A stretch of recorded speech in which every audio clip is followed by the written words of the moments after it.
So, getting on to truth and all that, we've got to give the Home Affairs Minister Ian Lamarca a mention. Could you tell us about him? You haven't got a very good relationship with him, have you? I've had a very good relationship with the Home Affairs Minister, but just recently, I'd say over the last couple of months, it's deteriorated. But that's mainly because I believe I'm asking questions that he's struggling to answer. Now, if you don't mind, I'll give you an example. When Graham Powell was suspended on the 12th of November 2008, on the 31st of December 2008, Senator Lamarca emailed Graham Powell and said he was looking into bringing some further charges, like it was a bullying culture in the states of Jersey Police. That was on the 31st of December 2008. Graham Powell challenged the Home Affairs Minister on those allegations, and in January 2009 the Home Affairs Minister dropped the allegations. Right, you'd think, okay, he's raised them, he was challenged, he dropped them. What happens on the 31st of December 2010, Senator Lamarca was in the JEP, nice big picture with the Wiltshire report, a bit like Eamon Andrews' The redacted Wiltshire report. The redacted Wiltshire report, and he's bringing out the same allegations. Now, I just want to give you this as an example, because this is before Wiltshire. This is before the Wiltshire report had come out. This is, December 2008. So obviously now, Ian Lamarca had an agenda back then. He'd brought these allegations, challenged and dropped. In 2010, on the 31st of December, he brings those allegations out again when Graham Powell's gone. There's no chance to, what's the right word? To respond? To respond to the allegation. Not only respond, but a minister shouldn't be doing that. So I challenged the minister, saying, I emailed Senator Lamarca. I said, look, you brought these allegations out before, they were challenged, you dropped them. Why are you bringing them out now? Why? And he never answered me. Never answered me. And in fact, I did challenge him in the Royal Square not so long back, and he told me he wasn't speaking to me because I'm rude, and then basically ran away. But it wasn't always like that. You did have a bit of confidence in him, I remember, when he was standing for senator. Absolutely. When the 2008 elections were underway for the hustings, I did 9 out of the 12 hustings, which was quite an eye-opener for me, because it was good education for me to learn how the political process works. And I thought Ian Lamarca, as he wasn't a senator then, I thought he came across quite well. I had a lot of faith. I remember saying, he could be a future chief minister. I remember saying that. I thought this guy's, I'm really confident. But as it panned out, it's just turned into a disaster. Yeah, it's difficult. I don't like to say that, because it's not nice to say that. I don't feel, I was going to say I don't feel comfortable saying it, but it's the facts speak for themselves. I mean, you only have to look at Wiltshire, the whole aspect of Wiltshire, to say there's some serious problems. There's some serious problems in the makeup of the government and what the government is allowed to get away with, and the Law Office is calling all the shots in Jersey. So here we are at the end here now. Where do you think this is all going to end up? Is there a finish line? Is there an end game here? I don't see it ending anytime soon, because basically we've got a committee of inquiry to sort out. The Council of Ministers have got to come back now with some form of terms of reference. That has got to be debated in the States. It should be done with the full participation of the Jersey Care Leavers Association. So everybody, when the terms of reference are brought forward, agreed in the States, everyone is happy, and then you move on to the next step.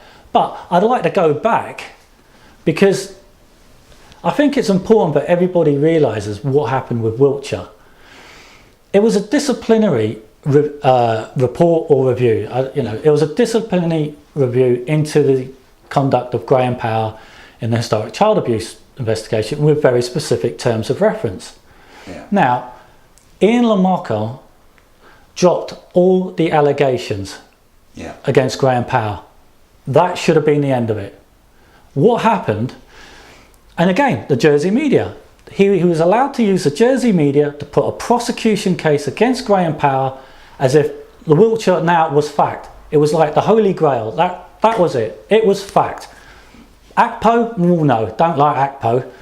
HMIC? No, don't like HMIC. Napier? Oh, I don't think we'll go for Napier. Wiltshire? Whoa, that's our baby. Drop all the disciplinary and then do a prosecution case. I called it a kangaroo court. I stand by it, but it was a kangaroo court. And the fact that the actual government, our parliament, just sat there and did nothing and let him do that, I think is it's a disgrace. There should have been uproar, but a minister was allowed to do that. But what did they do? They all stamped their feet like foot stamping lackeys. I don't, it might sound horrible, but you only have to sit in the States to see it. And that, I get angry now thinking about what is allowed to go on. It's awful. Because the bottom line is, around here, we believe that it's a cover-up of child abuse. So in here are victims and survivors of abuse. So we can imagine how angry you are, how angry we all get. What do we think the abuse survivors and victims make? Have you got a message for the abuse survivors, the abuse victims?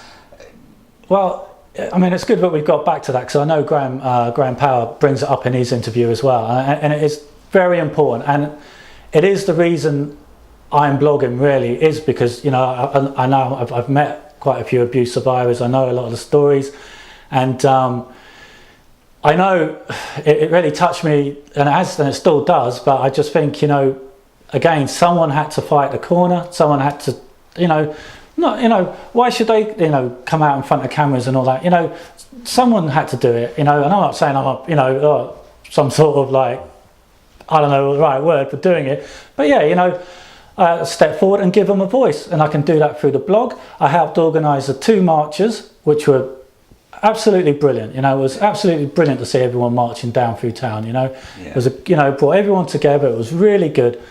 And the reason I concentrate a lot on Graham Power, the former chief of police, and Lenny Harper, is because they are so pivotal to the whole abuse scandal. Decades and decades and decades of abuse, and nothing was done about it. Why? These 2 decent policemen brought it out into the open, and we know what happened to them. So I thought, by concentrating on what happened to them, I could help maybe find the truth.